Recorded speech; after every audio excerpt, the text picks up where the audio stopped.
Good afternoon, everybody. My name is Phogat, and I am working for this South Australian Research and Development Institute since last 2 years. And when I joined this institute, this experiment was already conducted, and I have done some post-mortem kind of thing on this experimental data using this Hydrus. So I have done this seasonal simulation of water and salinity dynamics under different irrigation applications to almond in pulsed and continuous mode. I will tell you what is pulse in the next slides, next to next.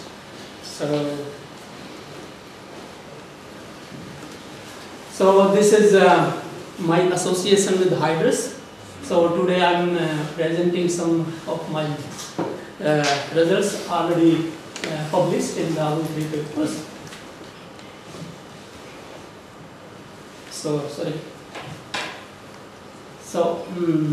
overview and aim. So almond was introduced in Australia in 1960s, and the area under almond was quite less till 2000. And in the last decade, the area was increased tremendously.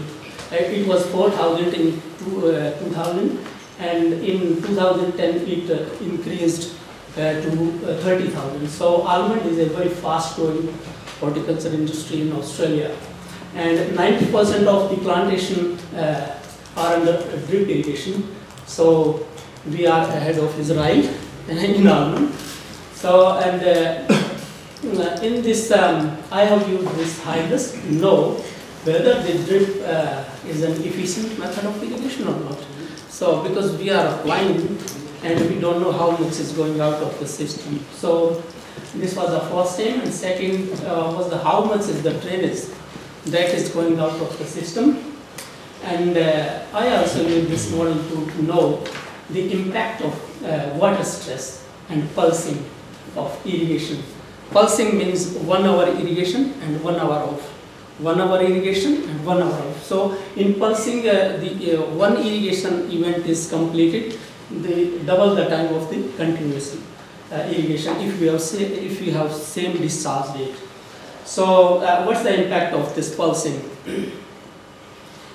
And on the pulsing, or impact of pulsing on water uptake, deep drainage, and salinity distribution. And finally, to estimate the water productivity and crop coefficient of almond. So this is the view of the experiment. This almond was planted in 1998. So this is well grown, and the soil of this area is quite sandy. You see, this is deep sandy soil. Throughout the 150 centimeter. So I have taken the average parameter of sensitive clay and bulk density for this modeling work, because there is no major variation in the soil. It's a deep sandy soil. And irrigation is a surface drip through 2 laterals. One on each side there are 2 laterals spaced at 1 meter. And drip per discharge rate in pulsed was 3.87, and spacing in pulse was 100 centimeter. But in continuous, the discharge rate was 2 liter per hour, and drip per spacing was 80 centimeter. And the spacing of this almond was 6.7 meter row to row and 6.1 meter between the trees. And these were the treatments that were used for this study.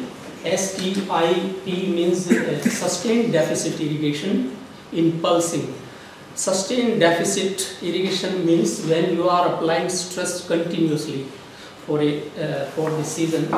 So in this case, we have applied 65% of the ETC, and altogether it was 1,100 water applied for the season. FIP means full irrigation in pulsing, and FIC means full irrigation in continuous mode. So in these two, we have applied full irrigation as per the ETC. So these were the treatments, and about 2 treatments they have maintained since 2002. So this modeling study was just applied since for 1 year, for 1 complete season, from 2009 to 2010 season. So this is the experimental layout and modeling domain. You know, this is the almond tree, and this is the tree line, and this is the dripper line spaced at 100 centimeter, and there were neutron probes installed just below the dripper, 20 centimeter, 40, 60, 80 and 1 meter away from the dripper laterally, and up to 160 centimeter depth-wise. And measurements were made on weekly basis at every 10 centimeter depth up to 100 centimeter, and after that at every 20 centimeter till 160 centimeter. And a Sap Flow was also installed to measure, to know the amount of water that is taken up by the plant. But it was not working initially, and it started working after November onwards. So I hope just use that data to compare the model value. And this is the domain. This is the 335 centimeter towards horizontally, and 200 centimeter depth-wise, and different boundary conditions that were imposed: variable flux just below the dripper, and atmospheric boundary condition, no flow, and deep drainage, because the water table is quite deep, more than 20 centimeter in this area, 20 meters in this area. So this is Hydrus. You know very well of this equation. I am not going into the detail, but this salinity was simulated, assuming it as a single solute, single non-reacting solute. These are the input parameters, and I will show you some parameters in the next slide that were taken for this study. These are the soil hydraulic parameters that were taken from the Rosetta, and this saturated hydroconductivity and alpha parameter, they were optimized by inverse modeling. And this is the amount of irrigation monthly. So, but for the modeling purpose, daily irrigation was applied and accounted for the modeling purpose. And this is the root uptake. So transpiration length was 335 centimeter because the trees are well developed, and the different parameters for this root model, they were taken from the literature and optimized afterwards by trial and error method. And atmospheric parameters, this is the rainfall. So rainfall was quite less, only 220 mm, and this is the mean monthly potential evaporation and potential transpiration. And both these parameters, they were estimated from the FO56 method using the dual probe coefficient technique, and there were so many parameters were considered for this for estimating this potential evaporation and potential transpiration, because they are the input parameters for this Hydrus. And the salinity of the irrigation water was also considered. So this is because the irrigation water is non-saline, the salinity varies from 0.2 to 0.5 deciliter over the whole season. And the initial water content that were measured. So the initial water content in this stress condition were higher initially, but under continuous and under full irrigation, the initial water content were quite less as compared to the stress treatment.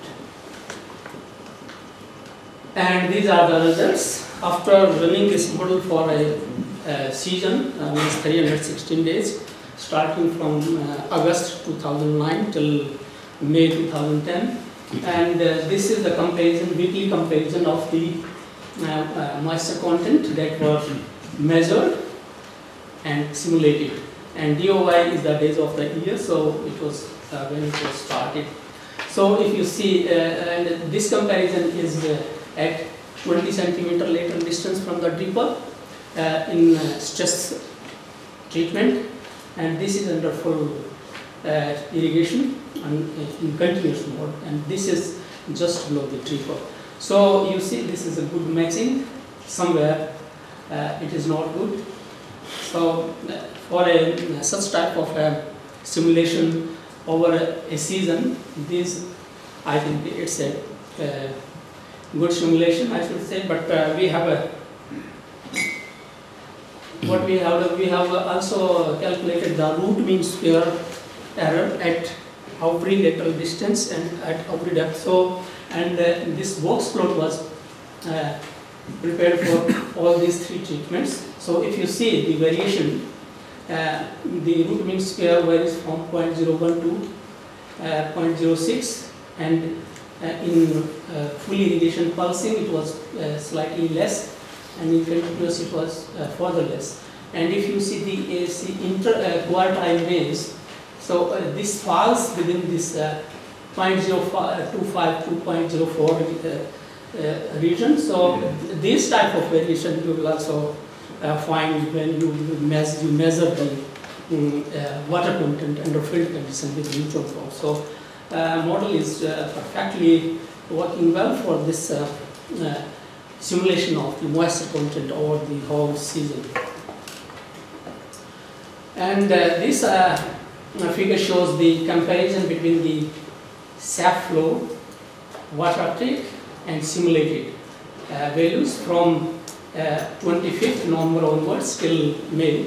So there was not a good matching till February, I think. So and afterwards there is matching. So the Hydrus was, I should say, overestimated, or whether I should say sap flow is underestimated, but there was no match.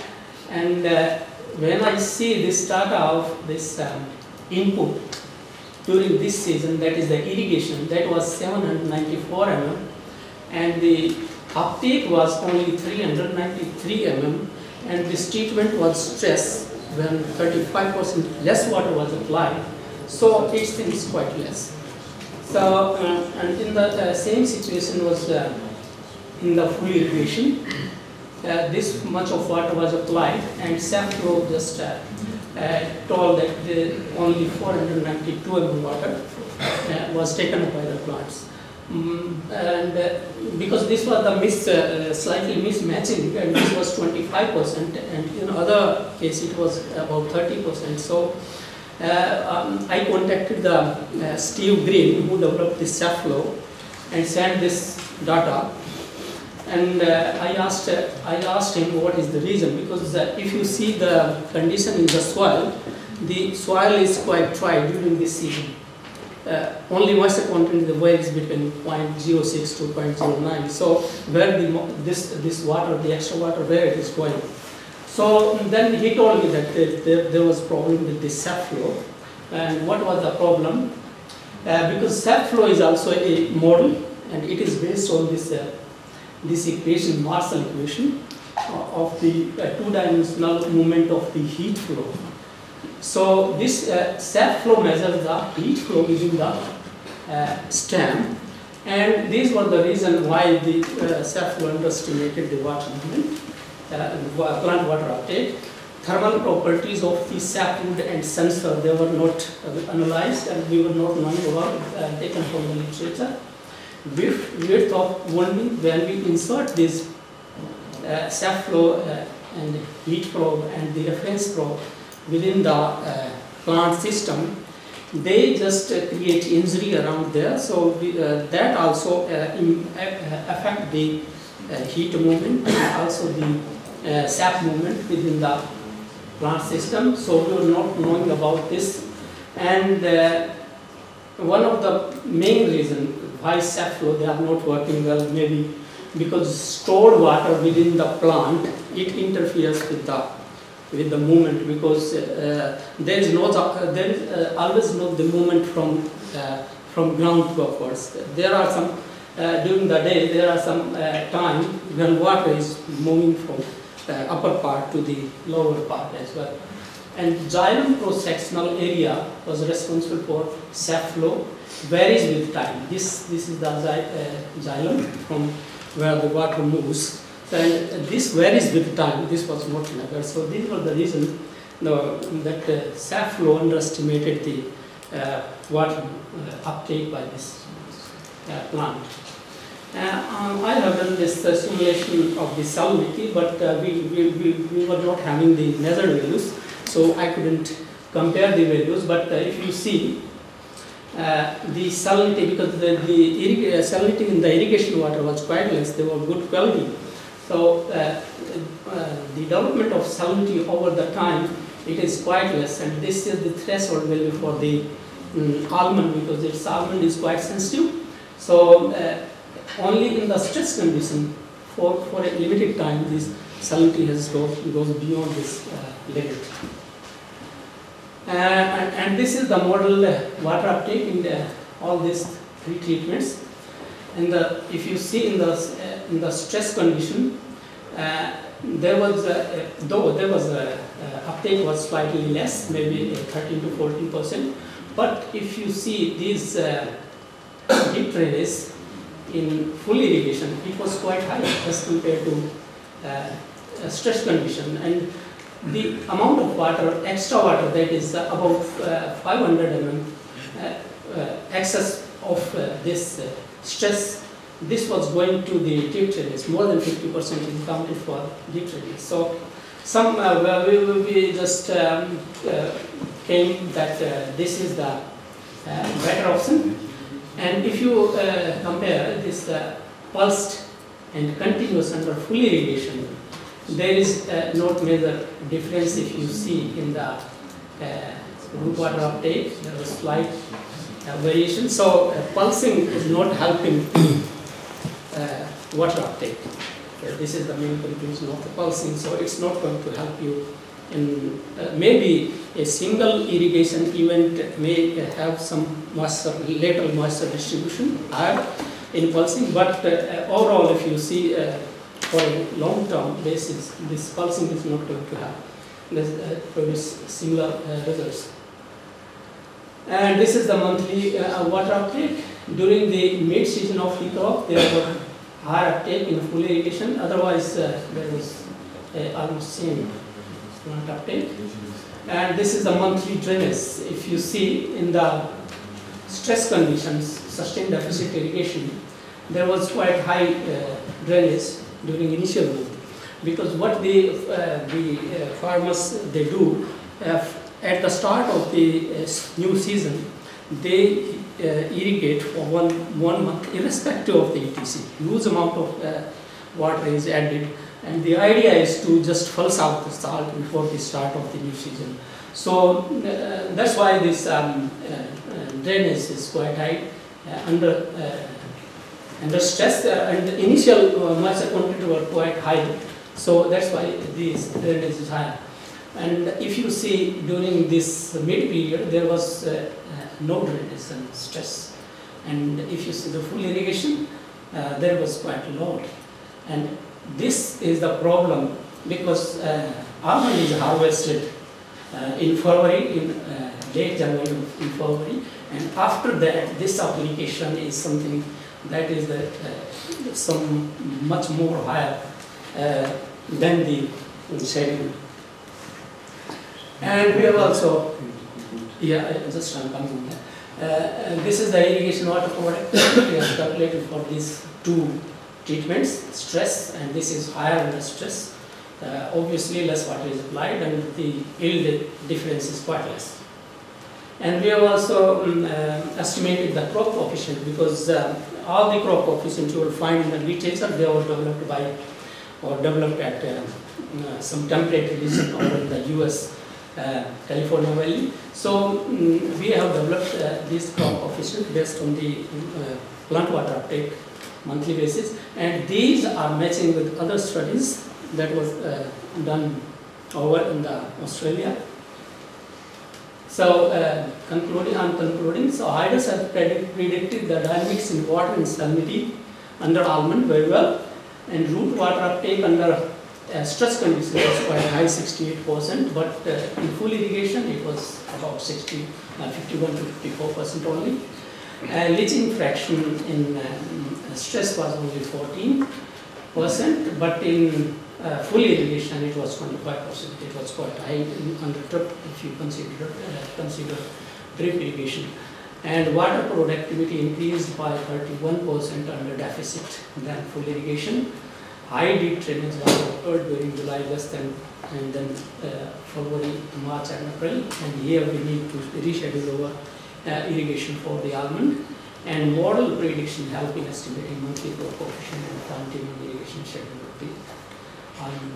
So I would like to acknowledge the financial help from the Almond Board of Australia and Horticulture Australia Limited for the experimental work, and of course GD for helping me for the modeling work, and thanks for your attention.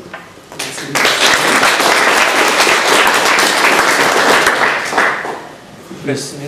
I noticed that the underestimation range in your model was from the 1st of December or end of November to March. Have you changed the precipitation rate in the variable boundary conditions? No. That's fine, I think. So it, the rainfall in Australia, you are in the southern hemisphere. Yeah, yeah.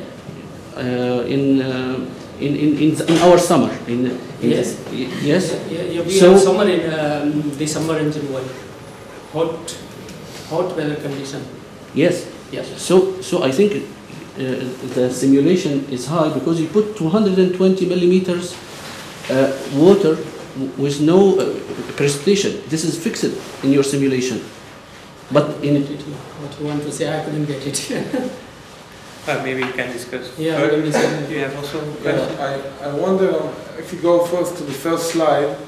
Yeah, escape and F5.